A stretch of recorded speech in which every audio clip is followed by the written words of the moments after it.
Alguma vez você já presenciou alguém tentando manipular a realidade de forma tão doentia que sua mente quase entrou em colapso? Pois saiba que foi exatamente esse o pesadelo que enfrentei recentemente. Meu nome é Brian e vivo em Portland, no estado do Oregon. Esta narrativa descreve como Mary, minha então parceira, buscou arruinar meu estado psicológico e meu patrimônio, mas acabou sendo vítima das armadilhas que ela própria preparou. O conflito teve início quando ela solicitou judicialmente uma medida protetiva contra minha pessoa. A justificativa dela era que eu exercia um comportamento tirânico e cruel apenas por eu ter questionado os gastos exorbitantes que estavam afundando nossas economias em um abismo financeiro sem volta. Eu possuía a opção de lutar, contestar as mentiras ou tentar provar minha inocência. Todavia, escolhi um caminho diferente. Optei por seguir rigorosamente cada vírgula daquela exigência legal que ela mesma instaurou, mantendo um isolamento absoluto, sem confrontos verbais, sem trocas de mensagens, agindo apenas no silêncio. Procedi com a extinção de cada elo monetário que nos unia, encerrei as contas bancárias compartilhadas, retirei meu suporte do contrato de locação e permiti que o próprio representante legal dela notasse o tamanho do desastre que ela havia provocado para si mesma. Apenas 3 dias depois, meu aparelho telefônico tocou. Era o defensor jurídico de Mary, com uma entonação visivelmente instável, implorando por algum tipo de entendimento mútuo. Foi naquele instante que a maré começou a mudar. Tenho atualmente 31 anos e naquela tarde de quinta-feira, o que parecia ser apenas mais um momento comum de trabalho transformou-se no estopim de um desmoronamento completo. A secretária da empresa me convocou ao corredor de entrada com um semblante preocupado. Ao chegar no local, um oficial de justiça aguardava com uma postura indiferente,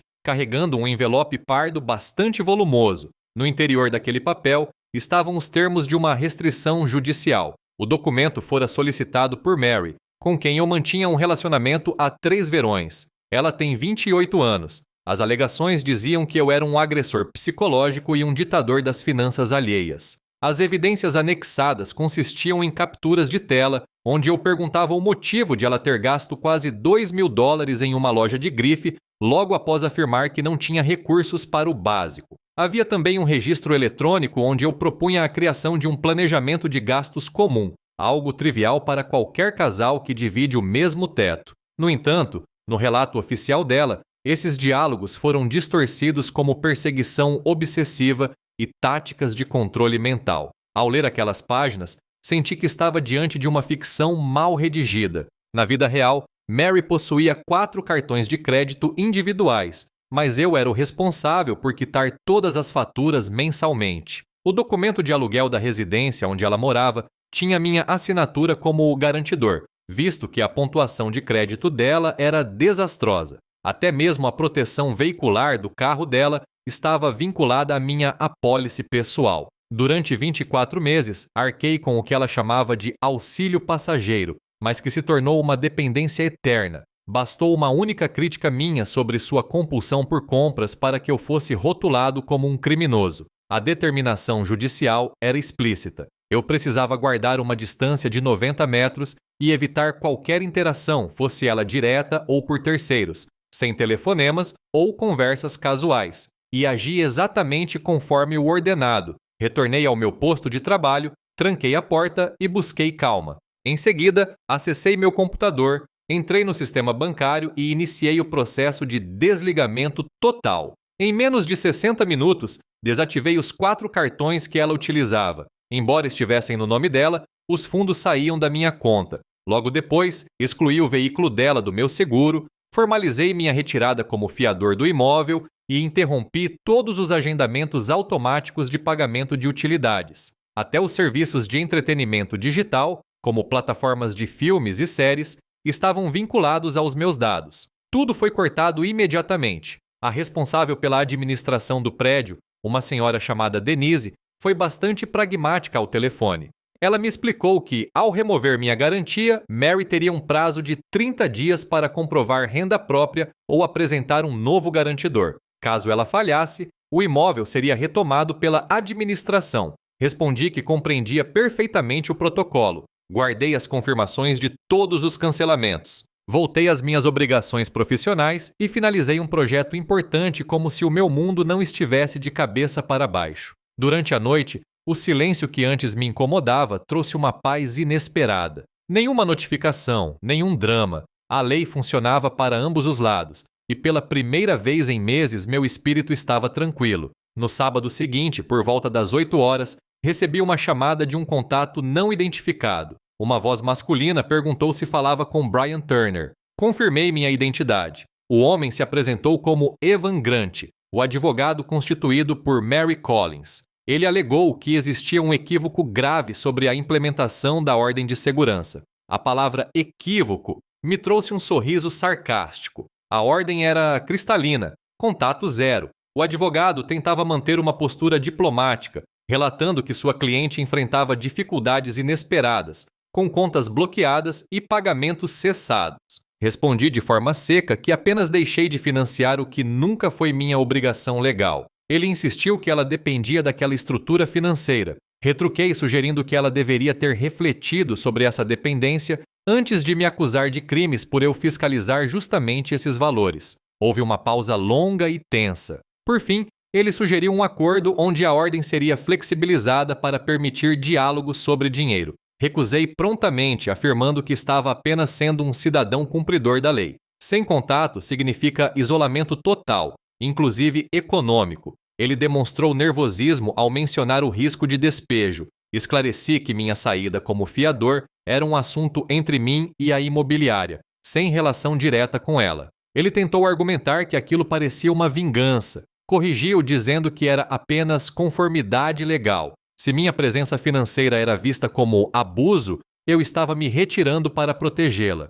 Ele tentou uma última cartada falando em má-fé processual. Respondi calmamente que estava apenas respeitando o desejo dela por distância. Ao desligar, compreendi que a obediência estrita pode ser a ferramenta de resistência mais eficaz que existe. O colapso dela estava apenas começando. No domingo, desliguei meu aparelho por algumas horas, mas ao religá-lo, fui bombardeado por notificações. Eram mensagens das amizades de Mary, textos carregados de ofensas, chamando-me de manipulador e exigindo que eu agisse com honra. Não respondi a nenhuma. Apenas coletei as evidências e enviei para meu próprio consultor jurídico, pois contatos feitos por terceiros em nome dela configuravam violação da ordem. Desrespeitar uma medida dessas é um caminho perigoso para quem a solicita. Na manhã de segunda-feira, o turbilhão ganhou força. Recebi uma notificação formal do advogado dela, exigindo a retomada do sustento financeiro durante uma fase de transição. Minha resposta foi direta.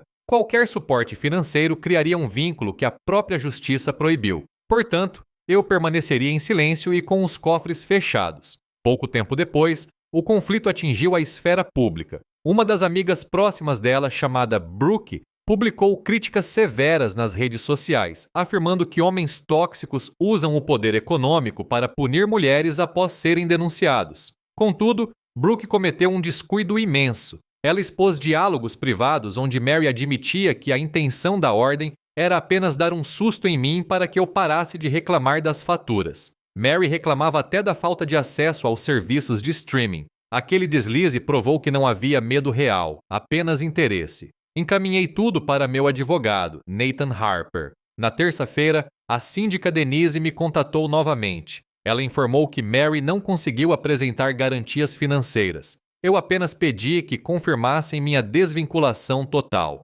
Denise então revelou algo chocante. A mãe de Mary, Valerie, tentou falsificar minha rubrica em um documento de renovação. O crime foi registrado pelas câmeras e a administração já havia acionado as autoridades. Fiquei em choque, mas não surpreso com o nível de desespero. Na quarta-feira, a senhora Valerie tentou me abordar por uma rede social profissional pedindo maturidade e perdão para a filha. Ignorei e documentei mais essa tentativa de assédio. Nathan, meu advogado, achou graça da situação, notando como eles estavam produzindo provas contra si mesmos. Naquela mesma tarde, o automóvel de Mary foi rebocado. Não por minha ação direta, mas porque ela não pagava as parcelas há meses enquanto eu cuidava de tudo. Sem meu aporte, o banco não perdoou. Brooke tentou novamente me vilanizar na internet, mas o público começou a questionar por que Mary não pagava as próprias contas se o carro era dela. A postagem foi deletada por vergonha.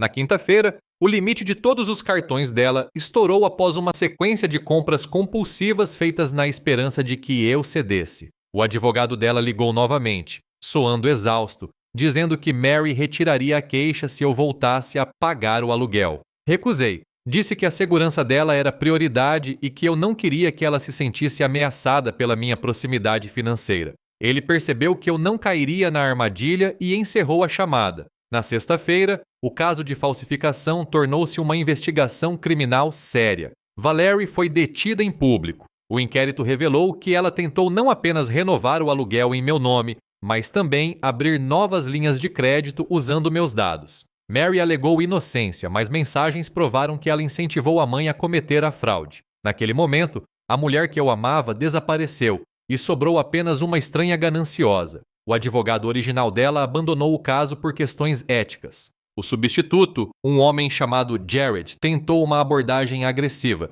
descrevendo a suposta miséria de Mary. Nathan respondeu que ajudar financeiramente alguém que te acusa de abuso é um comportamento contraditório e perigoso. Enquanto o caos as consumia, minha vida florescia. O dinheiro que eu desperdiçava com ela agora servia para meus próprios hobbies. Comecei a estudar panificação e postar minhas conquistas culinárias. Era uma paz que eu não conhecia. Quando uma amiga dela tentou me culpar pelo fato de Mary estar prestes a ficar sem teto, apenas respondi que estava seguindo a lei. Fui bloqueado na hora. O drama atingiu o ápice quando Mary tentou uma vaquinha online se dizendo sobrevivente de abuso. A farsa durou pouco, pois pessoas postaram fotos dela ostentando luxos pagos por mim. A plataforma encerrou a campanha por fraude. Até o pai dela me ligou para dar apoio, dizendo que conhecia o caráter da ex-esposa e da filha. Ele me aconselhou a não recuar. No dia do despejo, Mary tentou invadir meu prédio para implorar por dinheiro